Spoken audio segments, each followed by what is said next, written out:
You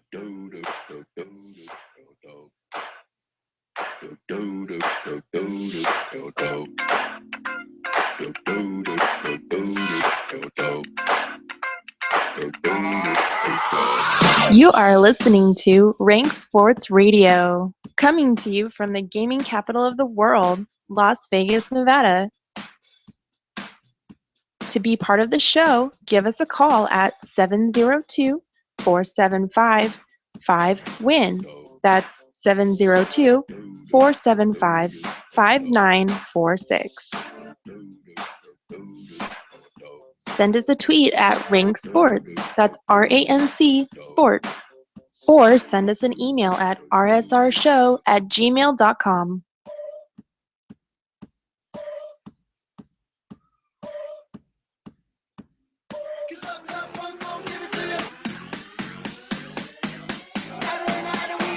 And now, let's start the show.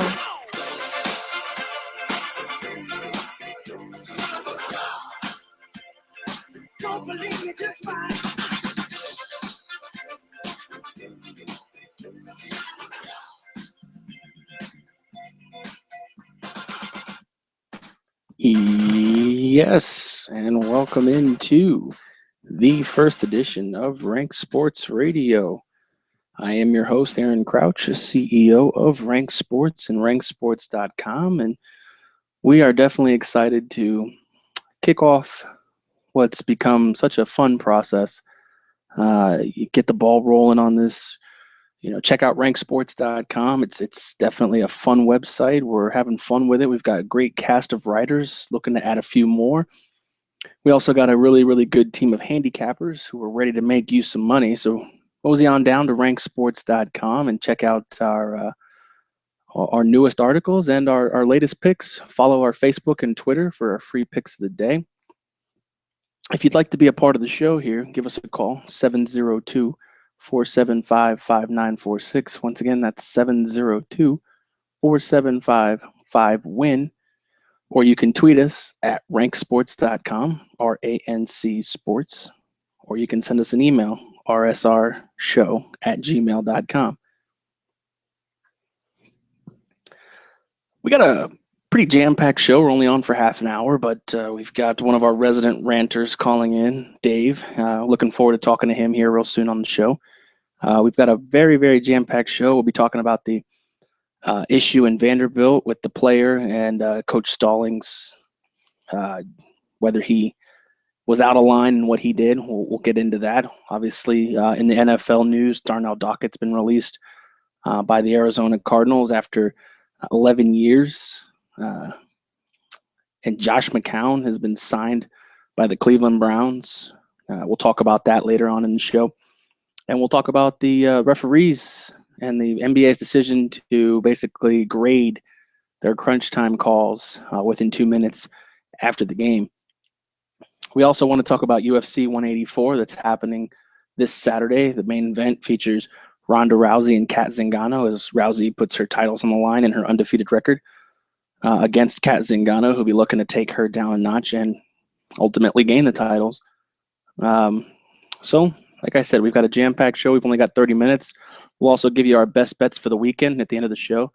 Let's dive into it. We'll talk first. We'll talk about the Vanderbilt situation and the outburst that, or so if you want to call it, that Kevin Stallings basically berated Commodores player Wade Baldwin IV after Thursday's game. The university has come out and said that Coach Stallings will not be suspended. I agree with that sentiment. However, it is unfortunate that the things that he said may have been a tad out of line, although I don't disagree with the reason he was upset. Apparently this Baldwin character has had a lot of issues with, let's say, let's call it poor sportsmanship, if you will. So Stallings coming out and saying that, I'm going to effing kill you, that might have been a little bit out of line. And I understand that, he must be internally punished. What that punishment's going to be, I don't know. We'll see. It'll be interesting to see what happens with this. But I commend the university for standing by their coach. The kids even said, I basically, got to, play better, be better, shape up my act. But Kevin Stallings, the language he used was a little out of line. Pulling him out of the line, Wade Baldwin, I don't have a problem with, berating him to an extent I don't have any issues with. His apology, to Baldwin seemed sincere. He focused basically on the player. The apology wasn't directed to anybody else. So, yeah, I'm okay with that. But the I'm going to F and kill you is where you draw the line. Stallings said he didn't really mean the words as literal as they came out, but we live in 2015, so the PC police are going to come down on Kevin Stallings no matter how he tries to slice it and dice it. Mike Slive, the SEC commissioner, says that Vanderbilt has every right to handle it internally, and the SEC is not going to move forward with this. So while I don't condone the I'm going to F and kill you, I'm okay with the way that, Coach Kevin Stallings handled the player, because the player is immature.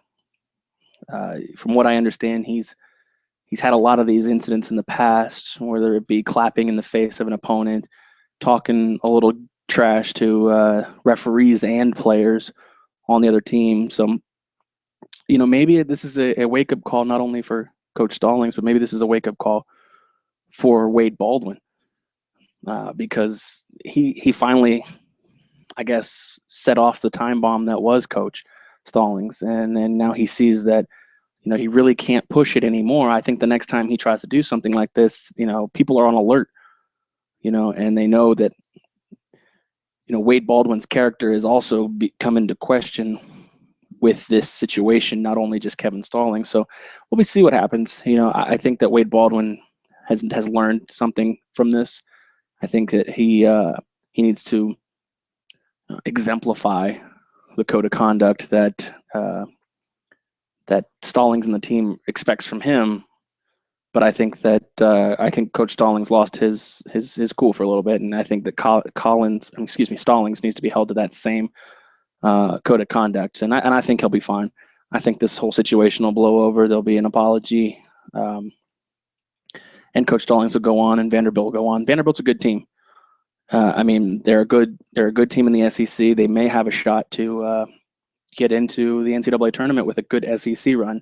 It's a little unlikely, but hey, those conference tournaments can definitely be interesting, to say the least. So let's stay in basketball. And if you want to be a part of the show, call us up 702-475-5946. This is RANC Sports Radio. We are broadcasting to you live on ranksports.com. We're also available on youtube.com. Search RANC Sports Radio, and you can check out our live stream. You can check out our podcasts. You can share our videos if you want on Facebook, Twitter, any social media platform you'd like. We'd love for you to share. We'd love for you to be a part of the show. Send us an email, rsrshow@gmail.com, or hit us up on Twitter. We'd love to be a part of Twitter. So you can give us a tweet, come right to the studio, and we'll read it live on the air. So the NBA has decided a little bit of a revealing declaration that they're going to review their referees' quote-unquote crunch time calls within the last 2 minutes of a game, and basically come out after the game and say if they're right or wrong. As fans, we've done this for centuries, not centuries, but decades. The referees were bad, the referees were good, the referees got this wrong, the referees got this right. We've done it all the time. We've always played armchair quarterback as far as the assessment of our NBA referees. But now the NBA has basically come out and said that they're going to publicly address all of the relevant calls and no calls for that matter too. So we'll see, what this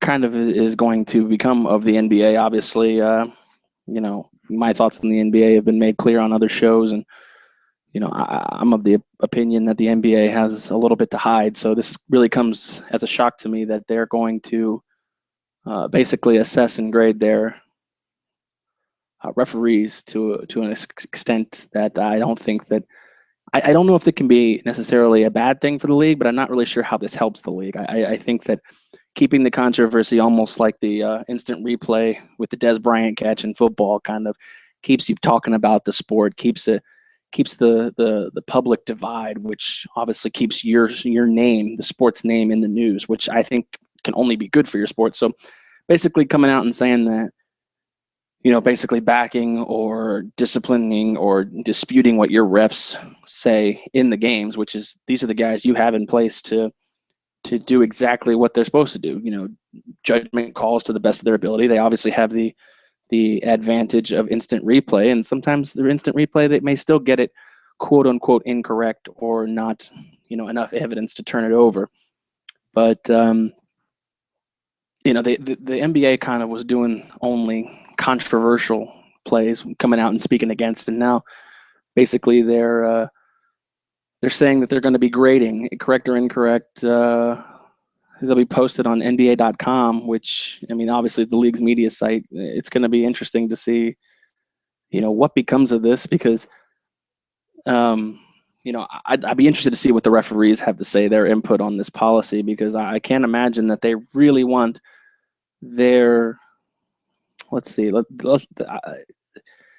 they really want their job to be basically publicized as much more than it already is, because we all know that the NBA referees, it's a little bit of an odd relationship between them, the players, and the fans. So, the NBA referees have said, as I read, that they did not participate in this process, and they cannot evaluate its effect until after it has been implemented. So this was the referees union spokesperson saying that, basically they didn't really have any input, and who knows if they're really for this situation. I can't imagine they would be, but the NBA just keeps expanding the information that they're going to be making public. Years ago, we didn't even know who the referees were, up until tip-off for each individual game, and now we know that. So, and the league has opened up an instant replay center and posts videos of the replays by officials, and now we look at the next issue, and it's going to be, the league.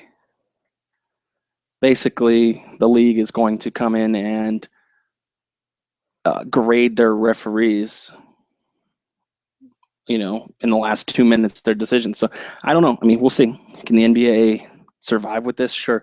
I guess it gives the fans a sense of relief, or maybe it doesn't. Maybe it gives the fans just a little bit more reason to come down on the referees. It'll be interesting. Maybe I don't know. The last thing I can think of before I move topics is maybe it'll point out all of the majority of the calls that the referees get correct, and the referees will now earn a little bit more sense of respect from fans. I have a hard time believing that's going to happen, because all fans seem to care about is the calls that referees blow. The Fail Mary, etc., the Bird Emanuel rule. There's so many different calls or non-calls in sports that basically we remember what's bad and we don't really remember what's good. So it's going to be interesting. The playoffs will have an added sense of an added element of talking points come this postseason. So we'll see. We'll see what happens. Shoot us an email, guys. This is RANC Sports Radio. This is our first show. We are live on ranksportsradio.com. We're also live on YouTube. You can tweet the show at RANC Sports Radio, or you can send us an email at rsrshow@gmail.com. Hopefully later on here in the show, we got about 15 more minutes. We'll be talking to our resident RANC Sports ranter, Dave. He's got a few things to say about the upcoming MMA fight and a little bit of NFL. Also, we'd like to hear if you have another topic. Talk about whatever's going on in the world of sports, whatever you've got going on in the world of sports betting. We obviously will give you our best bets for the weekend, for the upcoming slate of games, but we want to hear some of the bad beats you took this weekend. You never know. A lot of times people really remember more their bad beats more so than their best bets. So we'll talk about best bets later on in the show. But if you have a bad beat, you can tweet it at ranksports.com. And we have in our resident Rank Sports ranter, Dave. Dave, how are you this evening? Good evening. How are you doing? Doing well. We just talked about the NBA's decision to basically publicly release statements on if their referees made the right call within the last 2 minutes of each individual game, basically criticizing their refs or commending their refs for the calls that they make in the last 2 minutes, using or not using replay. What are your thoughts? Okay, well, what about the rest of the game? I mean, really? Why the last 2 minutes? Yeah. Oh, wait a minute. It's NBA. That's the only time they play. Yeah, exactly. It's a situation where, we talk about the last 2 minutes of the NFL being that no challenges can come from the coaches or the sidelines. And here we're talking about the NBA where we're going to critique exactly that from our officials. Look, here's the way I think it should be. No officials at all. No hold barred. Just let them go out there and play, foul, whatever, doesn't matter. Let's just last man standing wins. Let's make it interesting. Earn that money. Yeah, that would be awesome to kind of see a no holds barred. Maybe put up a cage. Only way to get out. Why are we releasing minutes, critiquing the last 2 minutes of officiating? Because once that hits the public, you know what's going to happen. It's going to skew all the games from that point on, because now you have guys second-guessing themselves who have been trained to make a split-second decision. Now they're not going to make that split-second decision, and it's just going to hinder the game, and I think, and maybe make it worse. Yeah, that was my thoughts, echoing sentiment to that. Let's we brought up a cage match, which could be fun. Let's talk about a different kind of cage match this weekend, and it's about to be a girl fight tomorrow between Ronda Rousey and Kat Zingano. Your plans to watch this fight tomorrow? I will be up front with my plate of chicken wings ready for it. Now, there's some interesting topics in the world of MMA. Obviously, Rousey Zingano takes the cake this weekend. But in the world of mixed martial arts, especially as fans that go back a little further, Kimbo Slice versus Ken Shamrock was announced in the Bellator ring. They're supposed to fight in May, if I'm not mistaken. June 20th. What are your thoughts on a fight that's almost too little, too late? Honestly, the best thing that could happen would be Kimbo Slice have a heart attack and die sometime between now and then. I mean, he has no business even being mentioned in the same article as Ken Shamrock. He's nothing but a glorified street brawler, got his publicity on YouTube, and we saw what happened when he really got into the mixed martial arts, got his butt kicked. And, I mean, Ken Shamrock, this is a guy who made his bones coming up when this sport was an underground sport, an illegal sport, where there were no rules, there were no regulations, there were no officiating. And, I mean, it was basically you were thrown in a cage and it was the last man standing was the winner. To me, it's embarrassing when I saw that, that even a promoter would think to do that, much less Ken Shamrock would agree to do it. So it's nothing I'm going to watch, because it's just going to kill. Like you said, I'm an old school guy. I've watched this stuff from way back when. It's just going to kill the history of it, I think. So you think Ken Shamrock, 51, giving up 10 years to Kimbo, is just going to destroy him in the ring? I say Kimbo won't last 30 seconds. Nice. Nice. I mean, seriously, Ken Shamrock, I don't care at what age, the guy's an animal. I mean, he's a freaking animal. So, you know, and he's old school too. So I see a beatdown coming. Well, let's get back to the fight this Saturday. And Ronda Rousey's obviously undefeated. She's, I believe, 9-0, and she's set to take on Kat Zingano. Do you really see any kind of battle that Zingano's going to provide Rousey, or do we just see Rousey cruise to another first round victory or decision? Well, Kat's a little bigger, and I mean just mass size. She's a little bit harder puncher, but that doesn't necessarily mean anything because no one's gotten really close enough to punch Ronda. I think the key to anybody fighting Ronda is that they can't fall into this focused, aggressive start that Ronda has, where she just comes out and just pummels you. And then if you watch, everyone tries to go toe-to-toe with her. It's not possible, especially at the beginning of a fight. She's just too strong, too energized. What you have to do is you have to try to pick her apart. Now, this may be something Kat can do.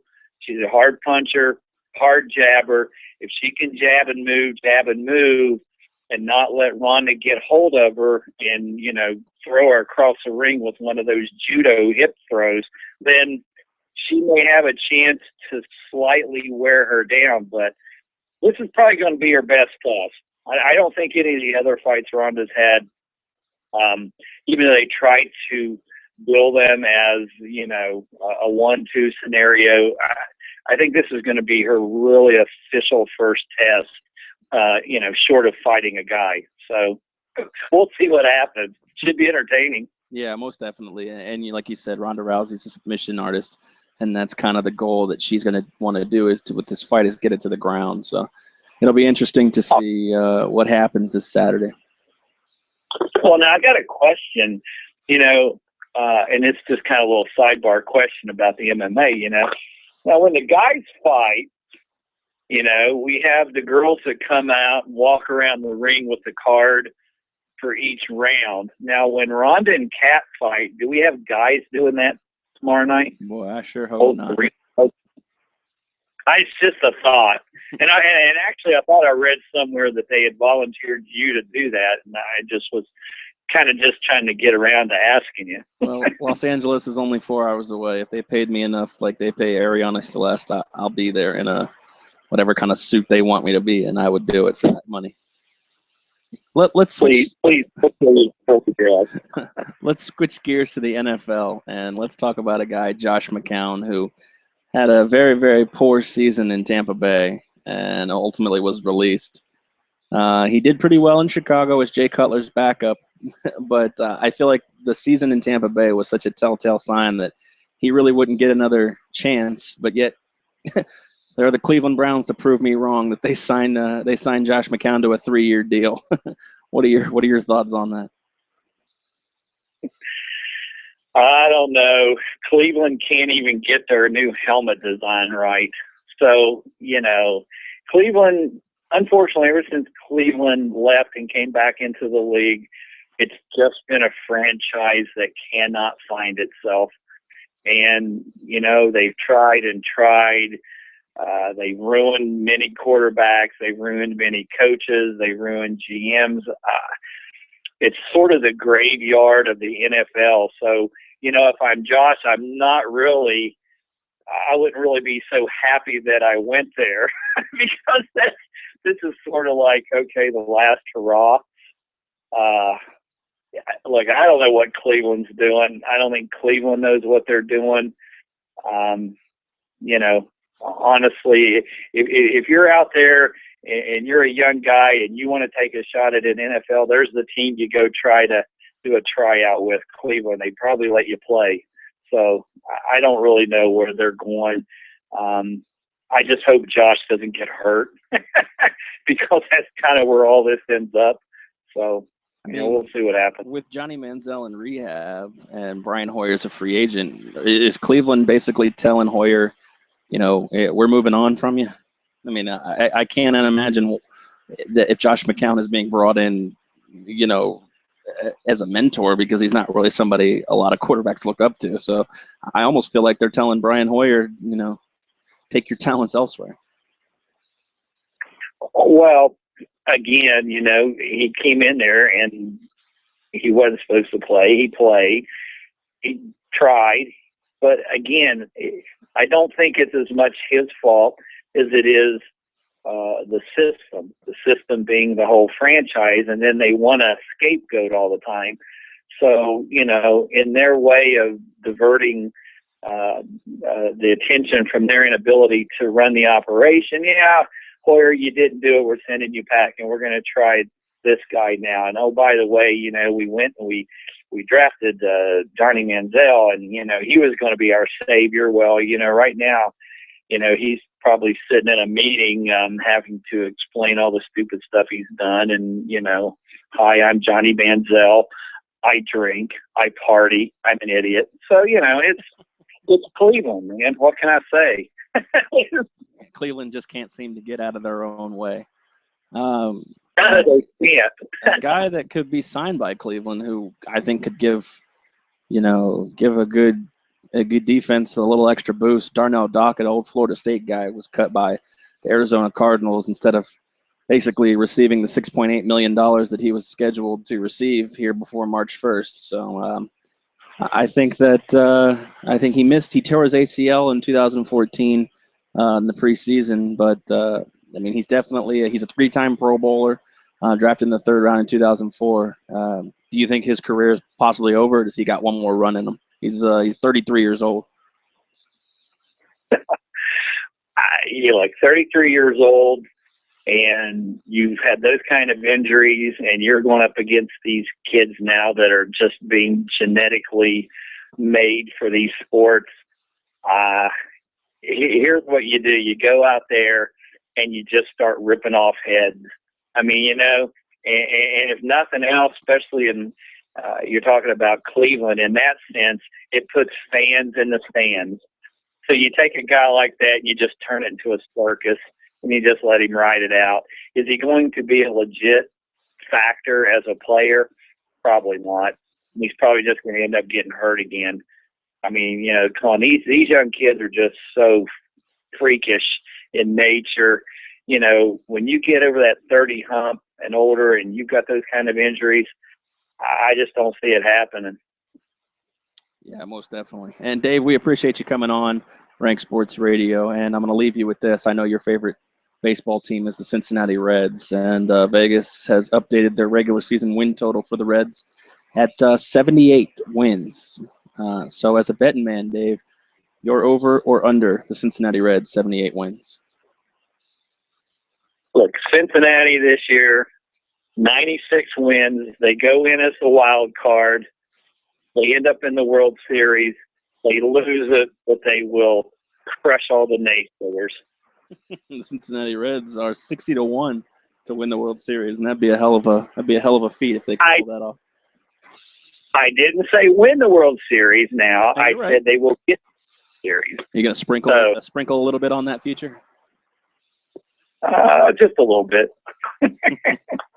Well, guys, that was Dave. Dave, we appreciate you coming on the show, and you're welcome back anytime. All right, man. Have a good one. We'll see you. Take care. That was RANC Sports resident ranter, Dave. He's always good for a chuckle or two, especially when it comes to his teams or the bonehead of the week. I'll tell you that in the world of sports. We've got about 5 minutes left in the show. Let's wrap it up with our 5 best bets of the weekend. I haven't left myself any time to explain them, but I will give them to you courtesy of RANC Sports. We do believe that this weekend we do like to play Michigan plus 8.5 at Maryland this Saturday in college basketball. I just feel like Maryland kind of shot their load, for lack of a better word, at playing Wisconsin. So we'll see what happens. I think Michigan is not a slouch, although they're having a down season. They're going to come in and at least cover the 8.5. And I'll tell you, next pick, they burned me so many times this year, but I'm going to stick with them, and I'm going to take the North Carolina Tar Heels on the road, given a point at Miami this Saturday. The Tar Heels are in desperate need for a win. Well, technically both teams are, but I think the Tar Heels have the better talent on the squad. So I'll give me UNC -1 at Miami. I also like, in the college basketball world on Saturday, I like Wichita State -5.5 versus Northern Iowa. I think the home field advantage with that crowd is going to tip it over the top, and I don't think Northern Iowa, given, obviously there's a little history there with a couple of tournament runs, but I just don't think that this team has the same, experience playing in big-time games as Wichita State did last year. Fred VanVleet's going to be a leader and take them over the top. I think they win by 7 or 8, so covering the 5.5. Let's look in the NBA. I like this weekend, I like the Heat +5 versus Atlanta. I look to the Heat to get up for big games, and I think this is a big game for them. They're 24-31. They're 7 games under 500, and they need to maintain that 7th seed or possibly even move up. And I think this would be a good spot to even potentially take the money line. I think the Heat can beat Atlanta, but I'll take the +5. Give me the points. And in the world of hockey, I will take. It's somewhat of an easy bet, but hey, free money is free money. I'll take the best sure thing I can find. Give me St. Louis Blues over Edmonton this Saturday. Edmonton's one of the worst teams in the league, if not the worst, and St. Louis has the ability to score 6 or 7 goals on these guys. So give me the money. I'll take the juice, and give me St. Louis over Edmonton on Saturday. And those are the 5 picks I think are the best bets this weekend. And so let's go make some money with the bookies. This has been RANC Sports Radio. I am Aaron Crouch, your CEO. Check out a podcast on YouTube, also on Aristocrat Sportsnet, and we can also check us out on our website, ranksports.com, and click the RANC Sports Radio show for a list of podcasts and also a list of live streams. Check out all our writers. They do a great job. Check out our handicappers and our free plays. Make you some money. Guys, this has been RANC Sports Radio's first show. We'll be on next weekend, or excuse me, not next weekend. We'll be on next week for an hour. We're going to tentatively schedule the show from 6 to 7. So be looking forward to that. Check us out. Like I said, you can always email the show at rsrshow@gmail.com, or you can always tweet us at RANC Sports. So for the rest of the crew at ranksports.com, I am Aaron Crouch, your CEO and your host, and I am bidding you good night.